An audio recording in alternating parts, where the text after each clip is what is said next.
আজকে রান্না হবে মাংসের ইস্ট, কিন্তু ব্যাপার হচ্ছে এর মধ্যে বাটা মশলা পড়বে না, শুধু আমি কাটা মশলা দিয়েই করব। এই যে রসুন, প্রথমে রসুন থেতে দিলাম, থেতা রসুনটা, তারপরে এই যে আদা থেতা আছে,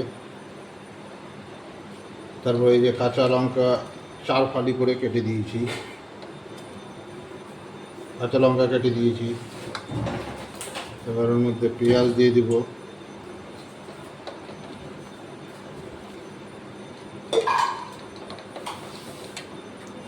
পেঁয়াজ দিয়ে দিলাম।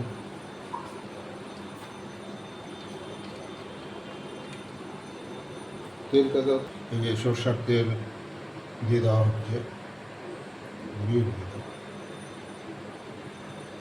হলুদ দেওয়া আছে, জিরের গুঁড়ো আর ধনের গুঁড়ো আছে শুধু।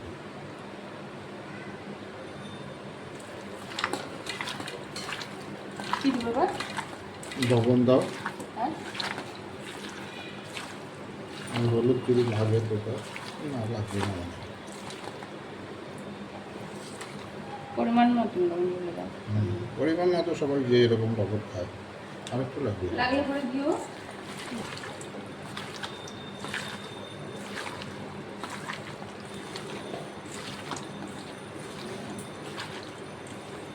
আর একটু তেল দাও। এর মধ্যে এমনি কোনো মশলা পড়লো না, এটা মোটামুটি 10-15 মিনিট ঢেকে রেখে দিতে হবে।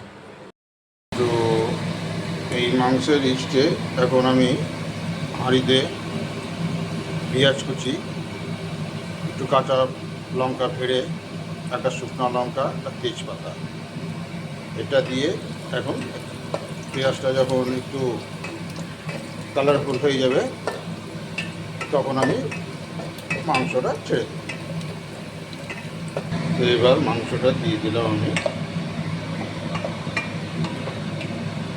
এবার একটু কষা হবে, তারপরে মুখটা একেবারে ধীমা আঁচ করে একেবারে ভেজে দেব।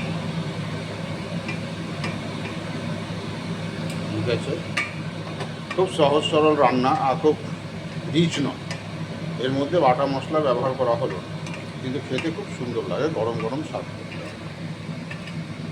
বানিয়ে বাড়িতে খেয়ে দেখবেন। মাংস কষা হয়ে গেছিল, জল দিয়ে হালকা ফ্লেমে ঢেকে রেখে দেব। এই যে আমার মাংসের ইস্ট হয়ে গেছে, এবার সার্ভ করবো। তো এই যে আমার মাংস পুরোপুরি রেডি,